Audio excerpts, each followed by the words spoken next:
ಅಧ್ಯಕ್ಷರು ಮಾತಾಡಿದಾರ. ನಮ್ಮ ಇದು ಇದು ಬರ್ಲಕೊಂಡ ಗ್ರಾಮ ಸರ್ವೆ ನಂಬರ್ 17/3 ಚಂದ್ರಕಳ ಪದ್ಮ ಅಂತ ಹೇಳ್ಬಿಟ್ಟು ಅವ್ರ ಜಮೀನಿದೆ. ಅವ್ರ ಜಮೀನು ಪಕ್ಕದಲ್ಲಿ ಹೊಂದ್ಕೊಂಡಿರೋದು ಸರ್ವೆ ನಂಬರ್ 17/1 24 ಕುಂಟೆ ಜಮೀನಿದೆ. ಆ 24 ಕುಂಟೆ ಜಮೀನಿಗೆ ಪೆಟ್ರೋಲ್ ಬ್ಯಾಂಕ್ ಮಂಜೂರು ಮಾಡ್ಕೊಂಬೋದಕ್ಕೆ ಅಕ್ರಮವಾಗಿ ಸರ್ವೆ ಸ್ಕೆಚ್ ಮಾಡಿರ್ತಾರೆ. ಆ ಸ್ಕೆಚ್ ರದ್ದು ಮಾಡಿಸಲು ದಿನಾಂಕ 35/2026 ಮಾನ್ಯ ಜಿಲ್ಲಾಧಿಕಾರಿಗಳು ತಹಶೀಲ್ದಾರ್ ಗುಡ್ಬಂಡೆರವರಿಗೆ ಆದೇಶ ನೀಡಿರ್ತಾರೆ. ಆದೇಶ ಪತ್ರ ಇದಿದೆ.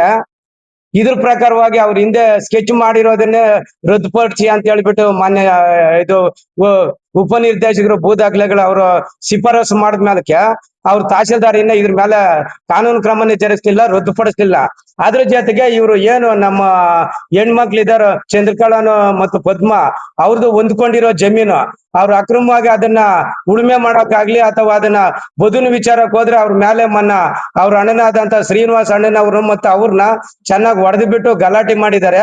ಅದ್ರ ಪ್ರಕಾರವಾಗಿ ಪೇರೇಸಂದ್ರ ಗ್ರಾಮಾಂತರ ಪೊಲೀಸ್ ಸ್ಟೇಷನ್ ಆಗಿ ದೂರು ನೀಡಕ್ ಹೋದ್ರೆ ಅಲ್ಲಿರ್ತಕ್ಕಂಥ ಹಾಲಿ PSI ಮೇಡಮ್ನವರು ಅದನ್ನ ನಿರ್ಲಕ್ಷ್ಯ ಮಾಡಿರ್ತಾರೆ.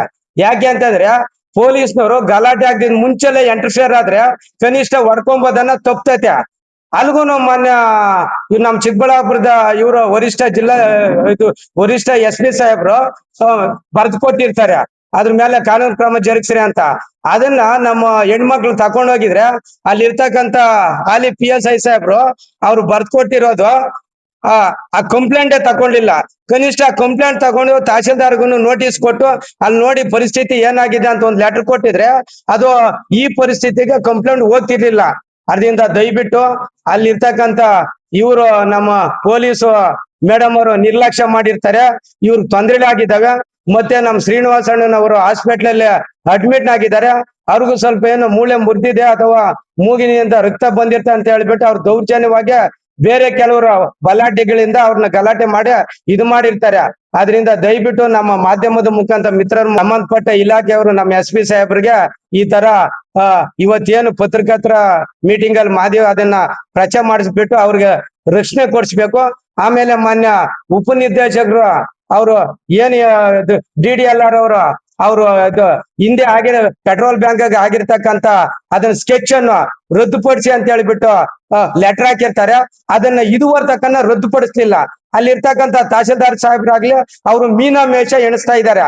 ಆದ್ರಿಂದ ದಯವಿಟ್ಟು ನಮ್ಮ ಮಾಧ್ಯಮ ಮಿತ್ರರು ಹಾಗೂ ಸಂಬಂಧಪಟ್ಟ ಸರ್ಕಾರದ ಪ್ರಧಾನ ಕಾರ್ಯದರ್ಶಿ ಕಂದಾಯ ಇಲಾಖೆ ಅವ್ರಿಗೂ ಆಯುಕ್ತರಿಗೂ ಅವ್ರಿಗೆಲ್ಲ ಮಾಧ್ಯಮ ಮುಖಾಂತರ ಪ್ರಚಾರ ಪಡಿಸ್ಬಿಟ್ಟು ಅದನ್ನ ರದ್ದುಪಡಿಸೋದಿಕ್ಕೆ ಅನುಕೂಲ ಕೊಡ್ಬೇಕಂತ ಈ ಸಂದರ್ಭದಲ್ಲಿ ಒಂದ್ 2-3 ಒಂದು ತಿಂಗಳಿಂದ ತಹಶೀಲ್ದಾರ್ ಆಗ್ಲಿ ಕುಮಾರ ತಹಶೀಲ್ದಾರ್ ಆಗ್ಲಿ ಅಥವಾ PSI ಕರೆಯವರಾಗಿದೆ ಒಂದು ತಿಂಗಳಿಂದ ಹೆಣ್ಮಕ್ಳಿಗೆ ನ್ಯಾಯ ಮುಗಿಸ್ತಾ ಇಲ್ಲ ಅಂದ್ರೆ ಇವ್ರು ಯಾರಿದ್ದಾರೆ ಈ ಗಗನ್ನು ಪ್ರವೀಣ್ ಶಿವಪ್ಪ ಈಗ ಶಿಂದೇವ್ ಇವ್ರನ್ನ ಬೇಕಂತ ಅವರು ಈಗಾಗಲೇ ಸರ್ವೆ ಆಗಿದೆ, ತಮ್ಗೆಲ್ಲ ಮಾಹಿತಿ ಕೊಟ್ಟಿದ್ದೀವಿ. ಸರ್ವೆ ಆಗಿದೆ, SP ಇದು ಮಾಡಿದ್ರೆ ಎಲ್ಲ ಮಾಡಿದ್ದಾರೆ. ಒಂದು ತಿಂಗಳಿಂದ ಹರಾಸ್ಮೆಂಟ್ ಮಾಡ್ತಾ ಇದಾರೆ ಅವರು.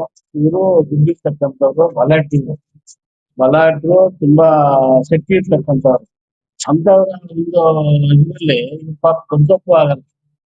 ಅದರಿಂದ ಇವಾಗ ಏನಾಗಿದೆ, ಇಲ್ಲಿ ತಹಶೀಲ್ದವರು ಅವ್ರ ಕೈವಾಡದಲ್ಲೇ ಇದ್ದಾರೆ, ಸಬ್ ಇನ್ಸ್ಪೆಕ್ಟರ್ ಅವ್ರ ಕೈವಾಡದಿದ್ದಾರೆ. ಈಗ ನಮ್ಮ ಸಂಘಟನೆ ಮಾಧ್ಯಮ ಸಂಘಟನೆ ತಮ್ಮ SP ಸಾಹೇಬ್ರಿಗೆ ಮತ್ತು DC ಸಾಹೇಬ್ರಿಗೆ ಮನವರಿಕೆ ಮಾಡ್ಕೊಳ್ಳೋದು ಮತ್ತೆ ಮನವಿ ಮಾಡೋದಂದ್ರೆ ಮೊದಲನೇದಾಗಿ ಗುಡ್ಬಂಡೆ ತಹಶೀಲ್ದಾರ್ ಅವ್ರನ್ನ ವಜಾ ಮಾಡ್ಬೇಕು. ಎರಡನೇದಾಗಿ PSI ಮೇಡಮ್ ಅವ್ರನ್ನ ವಜಾ ಮಾಡ್ಬೇಕು. ತಕ್ಷಣ ಅಮಾನತ್ ಮಾಡ್ಬೇಕು. ಯಾಕಂದ್ರೆ ಅವ್ರ ಹತ್ರ ಲಂಚ ತಗೊಂಡು ಕೆಲಸ ಮಾಡಿ ಬಡವರಿಗೆ ಅನ್ಯಾಯ ಮಾಡ್ತಾ ಇದ್ದಾರೆ, ದಲಿತ ಮಕ್ಕಳಿಗೆ ಅನ್ಯಾಯ ಮಾಡ್ತಾ ಇದ್ದಾರೆ. ಈ ಕಾನೂನಿನ ಪ್ರಕಾರ ಅವ್ರ ಮೇಲೆ ಪ್ರಕಾರ ಅಟ್ರಾಸಿಟಿ ಕೇಸ್ ಇಬ್ಬರ ಮೇಲೆ ಹಾಕ್ಬೇಕು. ತಹಶೀಲ್ದಾರ್ ಮೇಲೂ ಮತ್ತೆ ನಮ್ಮ PSI ಮೇಲೆ ಇವ್ರ ಮೇಲೆ ಯಾವತ್ತೂ ಒಂದು ತಿಂಗಳಿಂದ ಹೊಡಿತಾ ಇದ್ದಾರೆ. ದೈಹಿಕವಾಗಿ, ಮಾನಸಿಕವಾಗಿ, ಆಮೇಲೆ ಎಲ್ಲಾ ರಂಗದರ್ಸ್ಕೊಂಡು ಗುಂಪು ಕಟ್ಕೊಂಡು ಬರೋದು. ಈಗ ಬಲಾಢ್ರಗಳು ಗುಂಪು ಕಟ್ಕೊಂಡು ಬರೋದು, ಇನ್ಮೇಲೆ ಬೆದರಿಕೆ ಹಾಕೋದು, ಬಂದಿದ್ದಾರೆ ಎಲ್ಲ